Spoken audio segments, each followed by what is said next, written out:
Assalamu alaikum my dear viewers, students and friends. Today I am going to teach you past indefinite, which is first tense of past.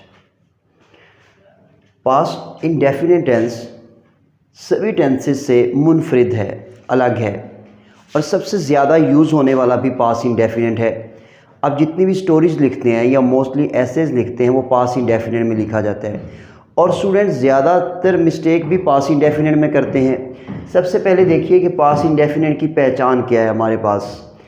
एक आपने present indefinite की पहचान पढ़ी होती है, उसमें है ता है, ती है, ते है। ये पास्ट इंडेफिनिट है तो ऑटोमेटिकली पहचान इतनी चेंज होगी कि ता था, ती थी और ते थे। और इसकी जो अदर दूसरी पहचान है वो ये है अलिफ, छोटी ए एंड बड़ी ए, ये इसकी दूसरी पहचान है। तो कभी भी उर्दू सेंटेंस में इस अंदाज से ये पहचान आपके सामने नहीं आएगी। ये अलिफ आपके सामने ऐसे जैसे वो स्कूल गया, ये अलिफ है, या उन्होंने शाम मारा, ये अलिफ है। यानी कि अलिफ जॉइंट भी आ सकता है, सेपरेट भी आ सकता है। और ये जो छोटी है जैसा कि वो बाज़ार गई, ये छोटी आ गया, या गए बड़ी आ गया। इस अंदाज से ये पहचान आपके सामने आया करेगी। अब देखते हैं इसमें सिंपल सेंटेंस बनाने का मेथड क्या है पास्ट इंडेफिनिट का। First of all subject use करेंगे और उसके बाद वर्ब की second form plus object. Past indefinite is the single one tense जिसमें वर्ब की सेकंड फॉर्म यूज़ होती है। बाकी आपके 3 टेंस होते हैं, 3 ज़माने होते हैं और उनकी 12 आपके पास ब्रांचेज हैं। तो किसी भी ब्रांच में वर्ब की सेकंड फॉर्म यूज़ नहीं होती, सिर्फ और सिर्फ पास्ट इंडेफिनिट में यूज़ होती है विदाउट हेल्पिंग वर्ब। ये आपने याद रखना है। उसके बाद जब नेगेटिव इसका सेंटेंस बनाएंगे तो सब्जेक्ट के बाद इसका जो हेल्पिंग वर्ब होगा वो डिड नॉट यूज़ होगा और वर्ब की फर्स्ट फॉर्म प्लस ऑब्जेक्ट।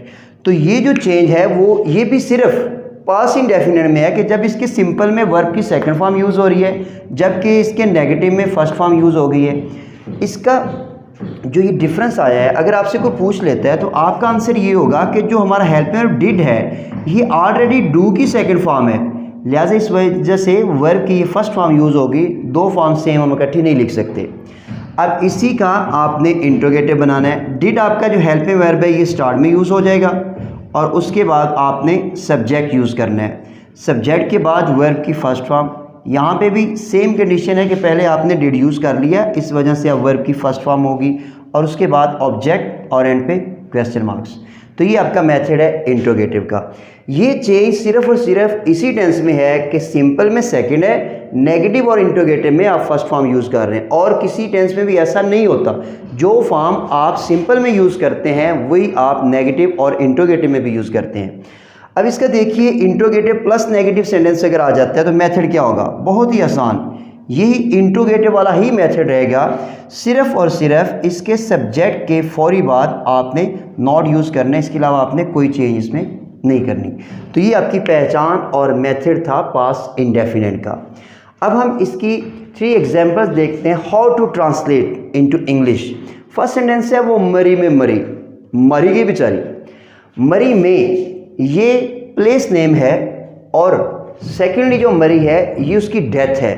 तो ये सिंपल सेंटेंस है और एंड पे जो उसकी पहचान है ये देखिए छोटी ये है जो आपके पास यहाँ पे है।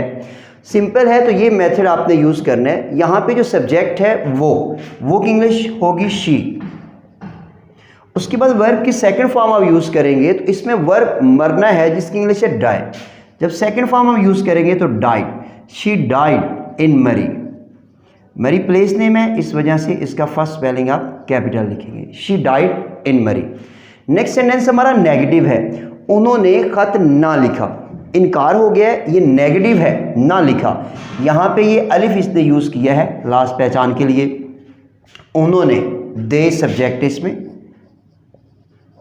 नेगेटिव बनाने के लिए हमारा हेल्पिंग वर्ब जो है वो डिड नॉट है। उसके बाद वर्ब की फर्स्ट फॉर्म, वर्ब इसमें है लिखना, इसमें काम है। लिखना की इंग्लिश राइट, खत अ लेटर। नेक्स्ट हमारा जो सेंटेंस है एज एग्जाम्पल, क्या आप बैरून मुल्क जाते थे। अब ये अदर पहचान इसमें ते थे, ये यहाँ पे लिखी है आपके पास। इंट्रोगेटिव है। मेथड आप ये यूज़ करेंगे इन शॉर्ट के स्टार्टिंग में आप डिड को यूज़ करेंगे, सब्जेक्ट आपका कोई भी हो, क्योंकि आपके पास हेल्पिंग वर्ब का सिर्फ एक वर्ड है। स्टार्ट में आप डिड यूज़ करेंगे। उसके बाद सब्जेक्ट है, सब्जेक्ट है आपकी English you, did you, verb की फर्स्ट फॉर्म, वर्ब इसमें है जाना, जाते थे, जाना की English go, preposition to, did you go to abroad, end पे क्वेश्चन मार्क्स, अब्रॉड होता है बैरूने मुल्क। तो ये आपका पास इंडेफिनिट था, जिसका मेथड, जिसकी एग्जांपल्स और जिसकी फॉर्म कैसे चेंज हो रही है वो सब मैंने बताया है। तो इंशाल्लाह हम इसी तरह आपने इस चैनल पे मज़ीद फर्दर जो टेंसेस है वो सीखते रहेंगे, क्योंकि if you want to improve your English first of all you have to learn English grammar. अगर आपको इंग्लिश ग्रामर नहीं आती तो यू कांट डू नथिंग, तो आप कुछ नहीं कर सकते। लिहाजा इस पे फोकस कीजिए, अपनी ग्रामर को स्ट्रॉन्ग कीजिए, सो दैट कि आपकी एक पहचान बने इंग्लिश में। Thank you so much. इसी तरह की ग्रामेटिकली वीडियो से अपडेट रहने के लिए हमारे चैनल को सब्सक्राइब और लाइक कीजिए। Thank you so much.